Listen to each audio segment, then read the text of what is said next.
تو اللہ نے حکم دیا کہ جس طرح تھا ویسے ہو جا، تو دریا اسی طرح ہو گیا، سارے کے سارے ڈوب گئے۔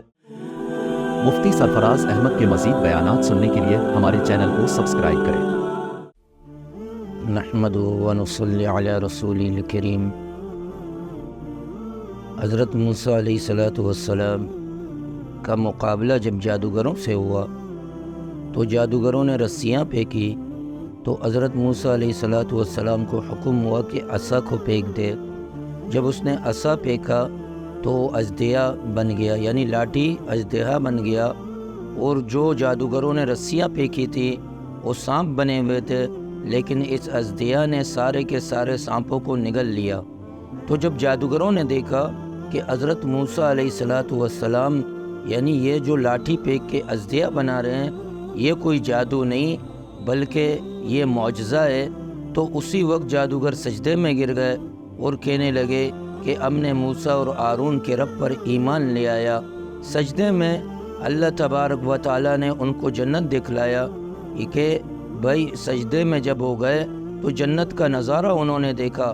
پھر فرعون نے انہیں دھمکی دی کہ اگر تم اس کے رب پر ایمان لے آتے ہو تو میں تمہارے ہاتھ پاؤں کاٹ دوں گا، کیونکہ فرعون کا دعویٰ تھا فقال انا ربکم الاعلی، کہ فرعون اپنے آپ کو رب مانتا تھا، اور جادوگروں کو کہا کہ اگر تم موسیٰ اور ہارون کے رب پر ایمان لاؤ گے تو میں تمہارے ہاتھ پاؤں کاٹ دوں گا۔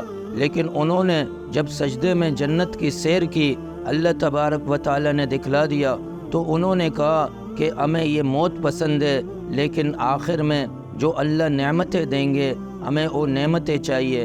تو اسی صورت میں بی بی آسیہ بھی ایمان لے آئی، یعنی حضرت موسیٰ علیہ السلام کے رب پر، حضرت ہارون علیہ السلام کے رب پر، اللہ تبارک و تعالیٰ پر ایمان لے آئی۔ تو فرعون نے کہا کہ بھائی اس کو میں بڑے پتھر سے ماروں گا۔ اب آسیہ نے آسمان کی طرف سر اٹھایا، پھر فرعون نے ایک پتھر اٹھایا کہ اس کو قتل کر دے، لیکن اللہ نے اس کے پتھر لگنے سے پہلے اس کی روح قبض کر لی، یعنی اس نے تو پتھر تو مارا لیکن وہ بے جان جسم پر لگا، جاندار جسم پر نہیں، کیونکہ پتھر لگنے سے پہلے اس کی روح قبض ہو گئی۔ اب حضرت موسیٰ علیہ السلام کی چاہت یہ تھی، یہ حکم ہوا تھا کہ اسرائیلیوں کو اپنے ساتھ لے جاؤ۔ اب فرعون اس چیز کو گوارا نہ کرتا، اور جادوگروں کو یہی کہا کہ تم آپس میں سارے ملے ہوئے ہو، یعنی موسیٰ تمہارا سردار ہے اور تم ان کے ساتھ ملے ہوئے ہو، لیکن حالانکہ جادوگروں کو اس نے خود بلایا، فرعون نے خود بلایا کہ موسیٰ کا مقابلہ کرو، لیکن اس کے باوجود جب جادوگروں نے موسیٰ علیہ السلام کا معجزہ دیکھا تو ایمان لے آئے۔ اب فرعون کے پاس جب اللہ کا عذاب آتا تو موسیٰ علیہ السلام کو پکارتے کہ اب مجھ سے یہ عذاب دور کرو، میں ایمان لے آؤں گا، جیسے قرآن نے اس بات کو نقل کیا فَأَرْسَلْنَا عَلَيْهِمُ الطُّوفَانَ وَالْجَرَادَ وَالْقُمَّلَ وَالضَّفَادِعَ وَالدَّمَ آيَاتٍ مُفَصَّلَاتٍ فَاسْتَكْبَرُوا وَكَانُوا قَوْمًا مُجْرِمِينَ، کہ قرآن کریم نے اس بات کو واضح کر دیا کہ جب اللہ نے اس پر طوفان کا عذاب بھیجا، تو جب طوفان کا عذاب فرعون کے اوپر آیا تو اس وقت موسیٰ سے کہنے لگا کہ میں ایمان لے آیا ہوں۔ تو جب موسیٰ علیہ السلام دعا کرتے عذاب ٹل جاتا، پھر مکر جاتے۔ پھر اللہ تبارک و تعالیٰ نے ٹڈیوں کا عذاب بھیجا، یعنی ٹڈی اس پر مسلط ہو گئے، گھر میں ٹڈی، کھانے میں ٹڈی، تو اس وقت بھی ایمان لانے کا دعویٰ کیا، لیکن پھر جب عذاب ٹل گیا پھر اس کے بعد انکاری ہو گئے۔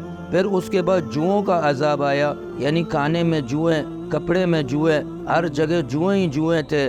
تو اس وقت بھی جب عذاب آیا تو موسیٰ سے یہی عرض کیا کہ میں ایمان لاؤں گا تیرے رب پر، یہ عذاب ٹلا دے، تو یہ بھی عذاب چلا گیا۔ پھر مینڈکوں کا عذاب آیا، اب مینڈکوں کا عذاب آیا تو اس صورت میں بھی یہی کہا کہ میں ایمان لے آؤں گا، لیکن جب عذاب ٹل گیا تو پھر انکاری ہو گیا۔ پھر خون کا عذاب آیا کہ ہر جگہ خون ہی خون، تو پھر یہی کہا کہ میں ایمان لے آؤں گا، لیکن مکر گیا۔ تو اللہ تبارک و تعالیٰ نے اس پر عذابات بھیجے کہ وہ ایمان لے آئے، لیکن وہ عذاب کو دیکھ کے ایمان کا دعویٰ کرتا، لیکن عذاب ٹل جاتا تو مکر جاتا۔ تو بہرحال حضرت موسیٰ علیہ السلام نے بنی اسرائیلیوں کو لیا، یعنی اسرائیلیوں کو لیا اپنے ساتھ لے چلنے کے لیے۔ اب 12 قبیلے کے لوگ تھے اور ان میں سے ایک سامری بھی تھا۔ تو سامری اسرائیلی نہیں تھا، یعنی بعض روایتوں میں یہ آتا ہے کہ اسرائیلی تھا، بعض کہتے ہیں کہ یہ اسرائیلی نہیں تھا لیکن اس کی پرورش وہیں پر ہوئی۔ تو اس کی پرورش کس طرح ہوئی؟ یہ بات مشہور ہے کہ سامری اس سال میں پیدا ہوئے جس سال میں اسرائیلیوں کا قتل کرنا تھا، تو یہ اس سال پیدا ہوئے۔ تو اس کی والدہ نے اسے غار پہ لے گئے، غار میں رکھا، کسی جنگل میں گئے، وہاں پر کوئی غار تھا، وہاں پر اسے چھوڑ دیا کہ اگر میں اسے گھر میں رکھوں گی تو فرعون اسے قتل کر دے گا، تو اسے غار میں رکھا۔ اب اللہ اس کی پرورش کر رہے ہیں جبریل کے ذریعے، یعنی جبریل علیہ السلام کو بھیجا۔ اب جبریل علیہ السلام انگلیاں اس کو یعنی انگلیاں چٹا رہے ہیں، ایک انگلی سے شہد، دودھ اور مکھن اسے مل رہا ہے، اور اس کی پرورش ہو رہی ہے غار میں۔ اب یہ سامری کی پرورش غار میں ہو رہی ہے، تو سامری فرعون کے محل سے نکلا، موسیٰ علیہ السلام کے لشکر میں شامل ہوا۔ تو یہ 12 قبیلے کے لوگ تھے، آگے دریا قلزم تھا، تو دریا آگے تھا اور پیچھے فرعونی لشکر تھا۔ اب سامنے دریا تھا تو فرعونی لشکر پیچھے۔ اب اسرائیلیوں نے کہا کہ آگے دریا پیچھے فرعونی لشکر، تو ہم تو تباہ ہو جائیں گے۔ تو موسیٰ علیہ السلام نے فرمایا کہ میرا رب میرے ساتھ ہے۔ تو موسیٰ علیہ السلام کو حکم ہوا کہ عصا کو پانی میں مارو۔ جب پانی میں مارا تو 12 راستے بن گئے۔ اب 12 قبیلے کے لوگ تھے تو 12 راستے بن گئے، اور ہر قبیلہ اپنے راستے سے جانے لگا۔ جب انہوں نے پار کیا تو فرعونی لشکر نے دیکھا، فرعون نے یہ کہا دیکھو یہ دریا مجھے دیکھ کر انہیں راستہ دے رہا ہے۔ تو فرعون جب دریا کے قریب آیا، اب وہ لشکر پار ہو گیا، یعنی اسرائیلی موسیٰ علیہ السلام کا لشکر پار ہو گیا، تو پھر فرعون کا لشکر دریا میں گیا۔ اب جب فرعون کا لشکر فرعون کے ساتھ دریا میں گیا تو اللہ نے حکم دیا کہ جس طرح تھا ویسے ہو جا، تو دریا اسی طرح ہو گیا، سارے کے سارے ڈوب گئے۔